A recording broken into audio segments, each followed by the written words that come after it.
That's too kind a welcome. A real pleasure to be with you, not only on Labour Day, but since 1955, the feast of St. Joseph the Worker.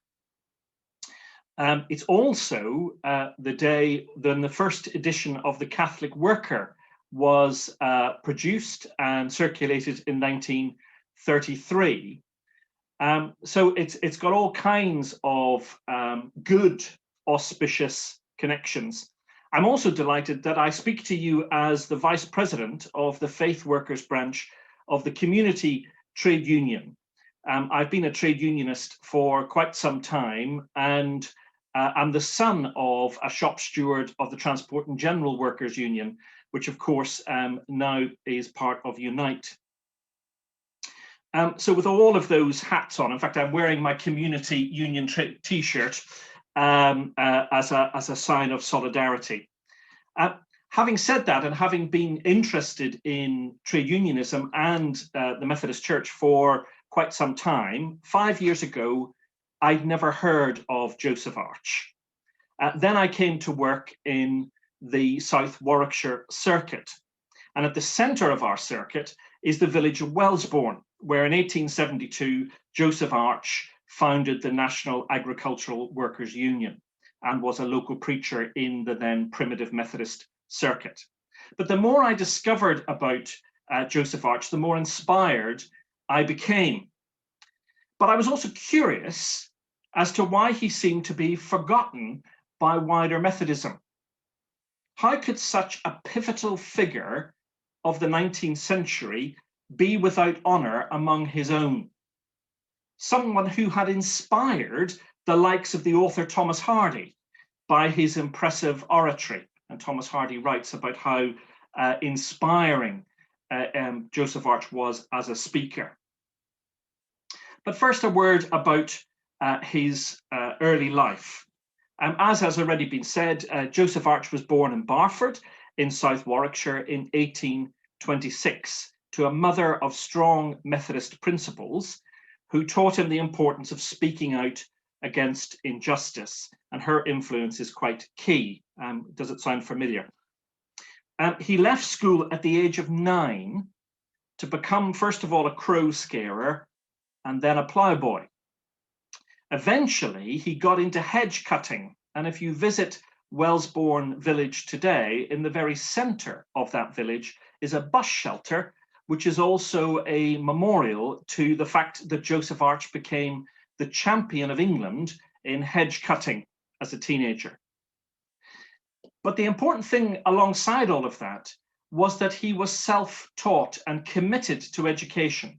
So with all the extra money that he might have won through prizes or work, he bought books and taught himself on a wide variety of subjects. Eventually, he became a local preacher in the primitive Methodist circuit, who trained him, among other things, in public speaking, although it sounds as if he had a real gift to begin with. The formative experiences of his early life, I think, are important in helping us to understand what shaped his own ministry. One was a radical mother. Unlike Susanna, however, Hannah Arch was a committed nonconformist and even an anti-Anglican. She had a particular beef with the rector's wife in Barford. And two experiences that Joseph Arch writes about on his early life, I think, are really informative for us. One is his experience of food poverty. It was very common in 19th century rural England for people to be hungry to the point of starvation. But the equivalent of the modern food bank was the back door of the Anglican rectory. Notice it was the back door where the hungry came in a line to take the scraps from the rector's table. No matter how bad it got, Hannah Arch simply refused the humiliation of asking the rector's wife for her leftovers. The second, Joseph Arch talks about an experience of observing Holy Communion at the local parish church. In his biography, he relates to it as a boy observing how communion was administered. First of all, he noticed that all of the working class women, when they entered the church, not only did they have seating allocated to them, but they had to go and curtsy before the rector's wife before they took their seats. The second thing was that when communion was administered, it was done so in the order of social class, so that no landed gentleman had to be rub shoulders with his workers when he received the body and blood of Christ. Joseph, I think, imbibed from his mother a passion for a faith that preached dignity and equality. And it reminds me of a story I heard, I'm assuming it's true, from a conversation that one of our former Methodist leaders had with Robert Runcie when he was Archbishop of Canterbury. As you know, Robert Runcie came from the northeast of England and from the Durham coalfields. And he was apparently in a conference with this particular Methodist and asked to speak to him privately afterwards. So they went for a cup of tea. And Robert Runcie said, "What I've never understood is why Methodism, early Methodism, was so popular among Durham coal miners." To which the rather salty Methodist leader said, "Well, I think the reason why Methodism was popular was because it preached a God to whom you did not need to doff your cap, but a God who handed out dignity." I would say that that's certainly a story that would also sum up where Joseph Arch's theological principles lay. Arch, of course, is best known as the founder of the National Agricultural Labourers Union. But before that, he was well known in the area for agitating for social change in access to education and improvements to housing. And I'll come back to that in a moment. The story goes that he was invited to address a gathering of workers in the village pub in Wellesbourne. And as I said, that village is now the centre of our circuit. In the Stag pub, which is still there in the centre of the village, and he was invited to go there on a cold evening in February 1872. The people who had organised the gathering expected no more than 30 people to turn up. When they arrived, numbers vary, but approximately 2,000 people had turned up to hear Joseph Arch. And so rather than hold it in the pub, he was forced to address the crowd from under a tree in the centre of the village opposite the pub. And and that evening, after his speech, the National Union was founded. Within a year, the union had over 70,000 members across the country. And Arch travelled the length and breadth of the country, demanding a minimum wage and improved tide housing for workers' families. Improving the conditions of the working poor was Arch's mission. He even travelled to Canada to negotiate with the government there about the mass immigration of farm workers from Britain to Canada, where they would receive better pay and conditions. He attended international peace conferences and advocated pacifism. All this from a man who left school at the age of 9. What is noticeable from the minutes of the meetings of the National Agricultural Labourers Union in Leamington Spa is the absence of Methodist clergy. There were quite a few clergy involved in the structures of the union who were supportive, but they were all Anglicans. The general attitude of his own primitive Methodist tradition seems to have been indifference at best and hostility at worst. When the franchise was extended in the 1880s, Arch stood and won the Northwest Norfolk seat and became one of the first working class members of Parliament in the British House of Commons. It is fair to say that his political career was pretty uneventful. I know it's said that all political careers end in failure, but it seems that that was the least fruitful part of his entire working life in ministry. I think there was a feeling that he was seen as useful, a token, in winning the working class vote, but by the privileged men who continued to run the Liberal Party of his day, but nothing better than that. Maybe that story sounds familiar. As a little aside, I was doing a little bit of work trying to find particularly Methodist writings on Joseph Arch. I couldn't come across very many, but I did come across a response in the John Rylands Library, a response to an election leaflet that Arch had written to the new voters, i.e. working class men, before the election to which he was elected to Parliament. And it says something about how things may not change very much. The Conservatives, or the Tories, wrote a letter back refuting Mr. Arch's claims about the Tories, including, they wrote this line: "You see then, Mr. Arch is wrong in saying that the Tories looked upon us as so many idiots." I'll just leave that with you. I think it's really important to look at the kinds of issues that Joseph Arch tackled as really important issues for the working class of his day. The list, sadly, looks pretty familiar. He organized a campaign against fuel poverty.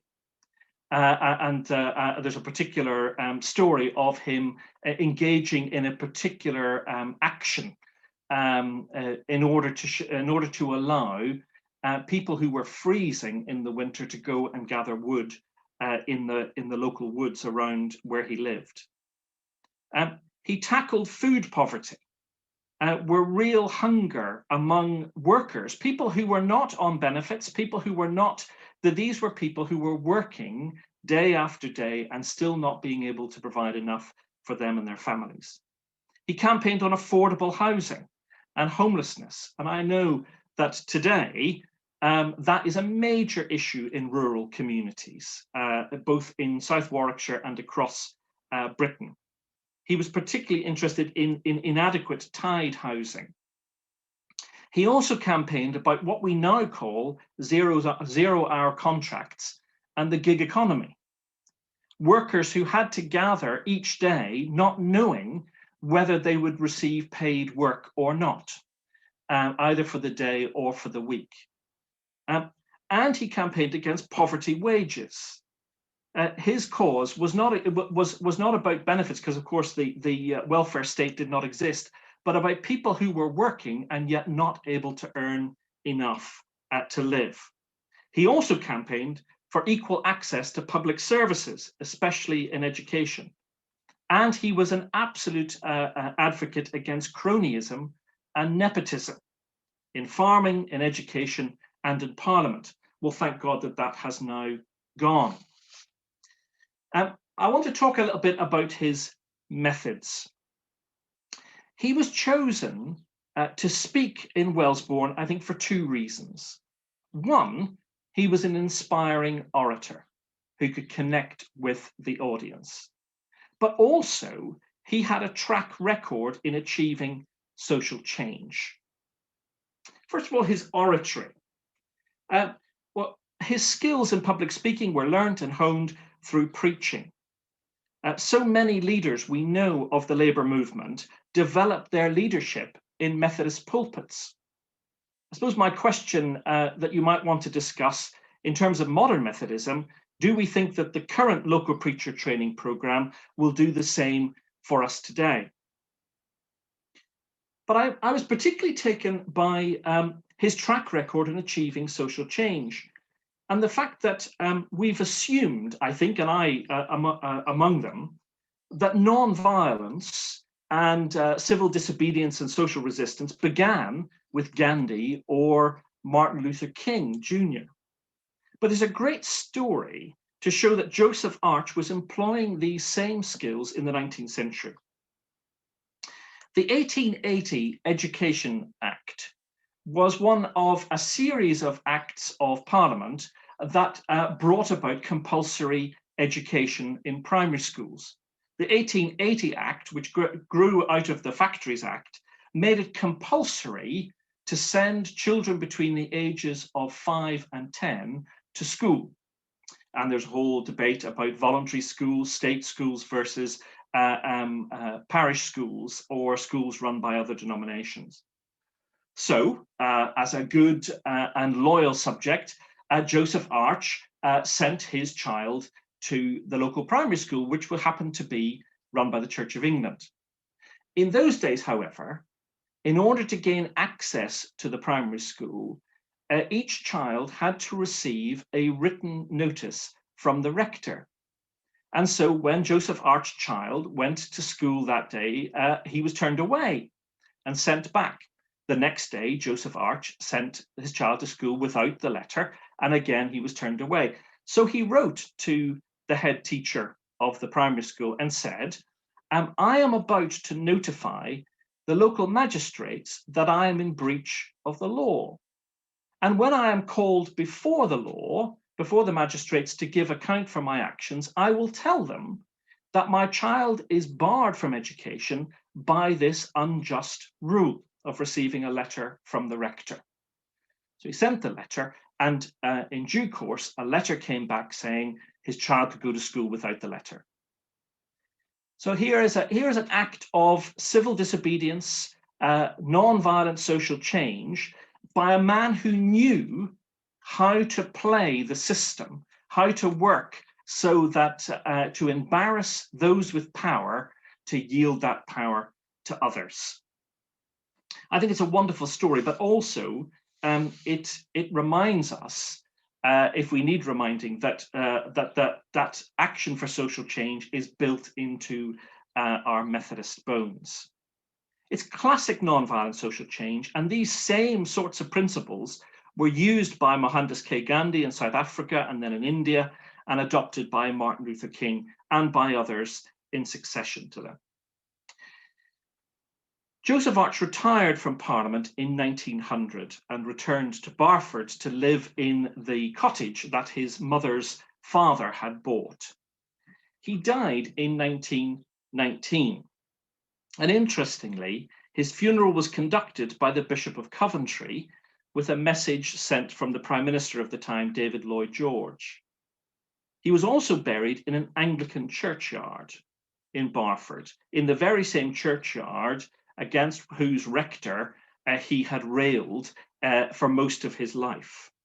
And it's interesting to reflect on his relationship, his deteriorating relationship with local Methodism. Of course, his union, the National Agricultural Labourers Union, eventually became part of the Transport and General Workers Union and is now part of Unite, one of the largest trade unions in Britain and Ireland. And so his influence goes on there. But what about his influence on Methodism and the modern Methodism of which we are part? I think negatively, it could be said that he had very little influence. It's important to note that no trade union is recognised for anyone working in or for the Methodist Church today. And there seems to be an institutional resistance to employment rights that Joseph Arch worked so hard to achieve in his day, and certainly those employment rights being extended to clergy. Positively, and perhaps also disappointingly, the work of J. Pitt and others is fighting many of the same issues that Joseph Arch was also confronting, 150 years ago. That may be a sign of optimism, but also maybe pessimism, that we're still having to fight the same battles. And of course, there is the honourable tradition from Joseph Arch onwards of Methodists getting involved in public life as politicians in particular. And we've seen throughout the years since significant political lives of Methodists, particularly lay Methodists, throughout the ages. Interesting to say as well about whether that tradition continues today, and whether we honour the idea of a political life as a vocation. I'm incredibly proud that I get to serve in the circuit where Joseph Arch was born and raised, and where the early trade union movement began. I'm also disappointed that the modern Methodist Church seems to view trade unions more as a threat than a gift. Joseph Arch was vilified and attacked by farmers and landowners, and his character was called into question many times, often by fellow Christians, especially clergy. He reminds us, if we need reminding, that respectability is not a Christian virtue, and that radicalism is. The attacks that he faced remind me of another person that I've already mentioned, Martin Luther King Jr., and the attacks that he faced, not from the Ku Klux Klan or from politicians, but from fellow clergy. I keep on my desk and I read often Martin Luther King's letter from Birmingham jail, which is an excellent reminder of the difficulty of sustaining real long-lasting social change. And it is a reminder that this was written not to politicians, not to the Ku Klux Klan, but to fellow clergy who told him that everything would be well if he just calmed down and stopped doing what he was doing. At a time of deep uncertainty and economic meltdown, it seems to me that the need for solidarity and support from people who are in the world of work is no less essential than it was 150 years ago. And I believe that the modern trade union movement still has much to offer us in terms of ensuring that people are not exploited by the unscrupulous. I hope that that has offered a bit of an insight into where Joseph Arch came from and what he did, and poses some questions about how we seek to honor this prophet who, for the last 100 years at least, seems to have been almost completely without honor in our tradition. Thank you.